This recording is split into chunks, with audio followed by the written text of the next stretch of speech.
योग्यता पतिव्रता होती.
काहींची गोष्टी केली तर आयुष्याचं कल्याण होतं आणि काहींची गोष्टी केली तर कल्याण होतं म्हणजे कायमचंच होतं.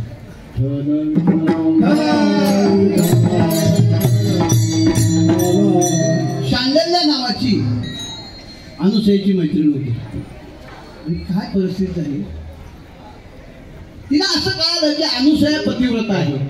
ती म्हटली, अनुसया तू माझी मैत्रीण सखी सगळं, मला पण पतिव्रता व्हायचं म्हणजे. अनुसया म्हटली, अगं त्याच्यासाठी आधी पती तरी असायला लागतो, पतिव्रता होण्यासाठी आधी पती तरी पाहिजे ना. मग म्हटली काय करू, लग्न कर म्हटली. मग आता कोणाबरोबर करू, तू काय कर, आता शिवरात्रीचा म्हणजे शंकरा सप्ताह चालू आहे, शिवमंदिरात कोरली भजन कीर्तन काकडा सगळं आहे. सकाळी सकाळी लवकर जा आणि जो पहिला भेटल त्याच्या गळ्यात माळ घालून. आता ती लवकर उठली, आशा सुट ना, पुढचं तुम्हाला माहिती आहे. आणि गेली लवकर.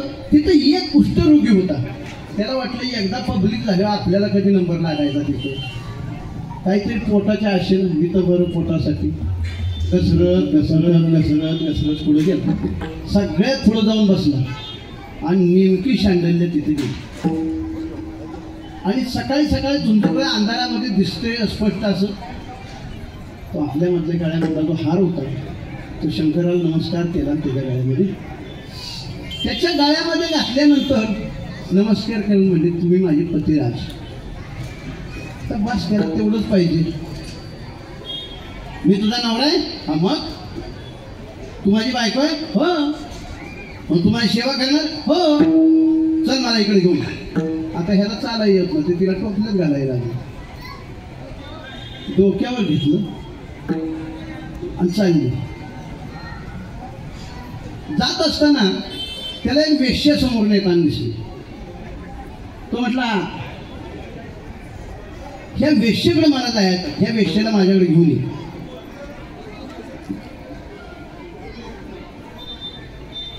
आता ते म्हणले ठीक आहे. पुढं जाता जाता थोडं अंतर गेली. थोडं गेल्यानंतर तिथं ऋषी ध्यान तपश्चर्या करत होते. आता ह्याने गप जावं का नाही, ते वेश्येला तसा म्हणला, वर टोपलीत बसून गप बसायचं का नाही. त्या ऋषीला सोळाव दिलं होतं, हे त्याला धक्का मारला, त्याला आतमध्ये राहिला. त्यांनी जाग्यावर सोळावर असताना शाप दिला, सूर्य उगवायच्या आत तू मरशील म्हणून. आता विचार करा, हे कोणी ऐकलं? शांडल्यनं ऐकलं. त्याला तिथंच ठेवला आणि तिथंच बसली आणि काय म्हणती, सूर्य उगवतोच कसा ते मी बघते.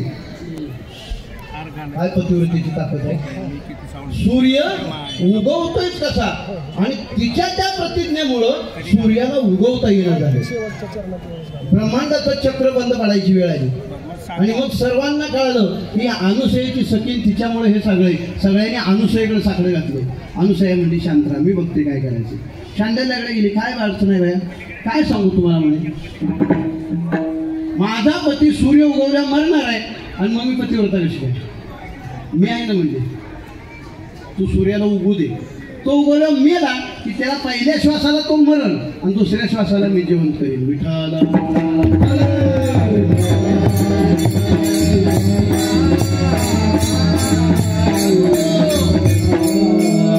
विचार करण्यासारखी गोष्ट आहे. पहिल्या श्वासाला तो मेला आणि दुसऱ्या श्वासाला अनुसयेने त्याला जिवंत केला. आणि ही गोष्ट